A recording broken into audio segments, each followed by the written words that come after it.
નમસ્કાર મિત્રો, શું ભગવાન શ્રીકૃષ્ણ અને માતા કાળી એક જ છે? શું શ્યામ અને શ્યામા વચ્ચે ખરેખર કોઈ ભેદ નથી? આજે હું તમને જગન્નાથપુરી સાથે જોડાયેલી એક એવી અદ્ભુત અને રહસ્યમય ઘટના સંભળાવવા જઈ રહ્યો છું, જે સાંભળ્યા પછી કદાચ તમારી વિચારધારા જ બદલાઈ જશે।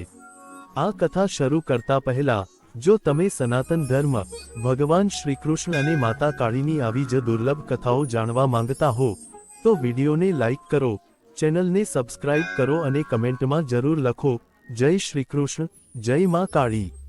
ચાલો હવે શરૂ કરીએ। આ વાત લગભગ 125 વર્ષ જૂની છે। જગન્નાથપુરી નજીક એક ખૂબ જ પ્રતિષ્ઠિત જમીનદાર રહેતા હતા। લોકો તેમને ખૂબ જ આદરથી કરતાજી કહીને બોલાવતા।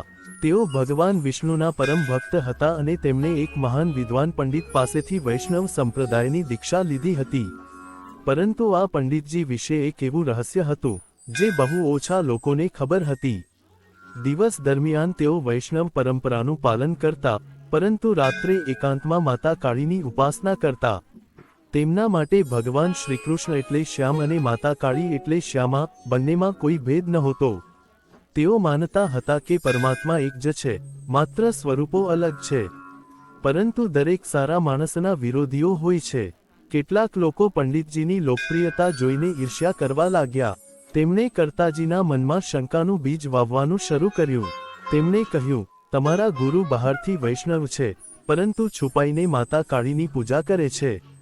શરૂઆતમાં કરતાજીને વિશ્વાસ ન આવ્યો, પરંતુ વારંવાર આવી વાતો સાંભળીને તેમના મનમાં પણ પ્રશ્નો ઊભા થવા લાગ્યા। એક દિવસ વિરોધીઓએ યોજના બનાવી। તેઓએ નક્કી કર્યું કે રાત્રે અચાનક પંડિતજીની પૂજાના સમયે ત્યાં જઈને કરતાજીને બધું બતાવવું। રાત્રિનો સમય હતો। પંડિતજી માતા કાળીની ભક્તિમાં સંપૂર્ણ લીન હતા। દીવો પ્રગટેલો હતો, ધૂપની સુગંધ પ્રસરી રહી હતી અને આખું વાતાવરણ દિવ્ય લાગતું હતું।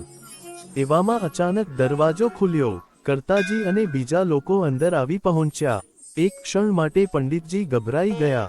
તેમણે તરત જ માતા જગદંબાના ચરણોમાં હૃદયપૂર્વક પ્રાર્થના કરી, હે માં, જો મારા હૃદયમાં તમારા પ્રત્યે નિષ્કપટ ભક્તિ અને સાચો પ્રેમ હોય, તો આજે મારી લાજ રાખજો। દુનિયાને બતાવી દો કે શ્યામ અને શ્યામા એક જ છે। અને પછી જે બન્યું તે જોઈને બધા સ્તબ્ધ થઈ ગયા। જે મૂર્તિ થોડા ક્ષણ પહેલા માતા કાળીની હતી, તે જ મૂર્તિ કરતાજી અને ત્યાં હાજર દરેક વ્યક્તિને સાક્ષાત ભગવાન શ્રીકૃષ્ણના દિવ્ય સ્વરૂપમાં દેખાવા લાગી। કોઈ પોતાની આંખો પર વિશ્વાસ કરી શકતું નહોતું। કરતાજીના હૃદયમાંથી શંકા હંમેશા માટે દૂર થઈ ગઈ। વિરોધીઓનું માથું શરમથી ઝૂકી ગયું। તે દિવસે બધાને સમજાઈ ગયું કે ભગવાનના સ્વરૂપો ભલે જુદા હોય, પરંતુ પરમ તત્વ એક જ છે। આ કથા આપણને શીખવે છે કે સાચો ભક્ત ક્યારેય ભગવાનના સ્વરૂપોમાં ભેદ કરતો નથી।